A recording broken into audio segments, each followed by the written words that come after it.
The Harrisons were known on Willow Street for one thing: warmth. Anyone who crossed their doorstep left feeling lighter, as if the house itself breathed comfort. But behind the laughter echoing through the kitchen and the old piano that played every Sunday morning, the Harrison family guarded a secret that had nearly broken them once. Michael Harrison, a carpenter with calloused hands and a gentle soul, had built the house with his own 2 hands 20 years earlier. His wife, Clara, an elementary school teacher, filled it with books, plants, and the smell of cinnamon. And between them was Emma, bright, artistic, stubborn Emma, now 17 and full of dreams bigger than the small town they lived in.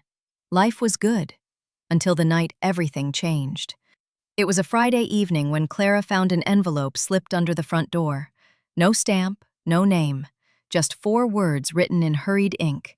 Ask Emma about Chicago. Clara's heart tightened. Chicago. A city they never talked about aloud anymore. A place tied to memories of the child they lost long before Emma was born. When Michael came home, tired from a long day of work, Clara handed him the note. He read it once, twice, then slowly sank into the chair as if the floor had dropped. "Who would send this?" he asked. Clara shook her head. "I don't know, but someone knows."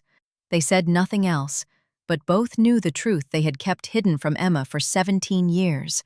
Her biological mother, Michael's sister Charlotte, had disappeared in Chicago under troubling circumstances. Emma had been a newborn, rescued and adopted quietly to keep her safe. That night, Emma overheard everything. Tears streaming down her face, she confronted them in the hallway. "So my whole life is a lie?" Clara stepped forward, voice trembling. "Not a lie, sweetheart. A truth we tried to protect you from." Michael wiped his eyes. "We didn't want your story to begin with pain." Emma didn't speak. She just left, slamming the door behind her. She didn't come back for hours. Clara sat by the window, watching the road, while Michael paced the hallway like a storm. Only when the porch light flickered at midnight did they see Emma's silhouette returning.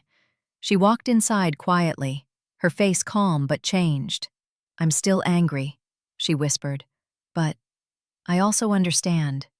You saved me." Clara pulled her into a trembling hug. Michael, relieved beyond words, placed his hands on both their shoulders. "We'll tell you everything. No more secrets. From now on, we face this together." And they did.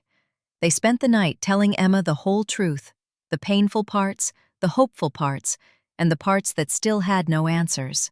When morning came, they were exhausted, but closer than ever. Weeks later, the Harrisons made a decision as a family. They would go to Chicago, together, and uncover what really happened to Charlotte. Not out of fear, but out of love. And as they packed their bags, the house on Willow Street didn't feel heavy with secrets anymore. It felt like a place where truth finally had room to breathe.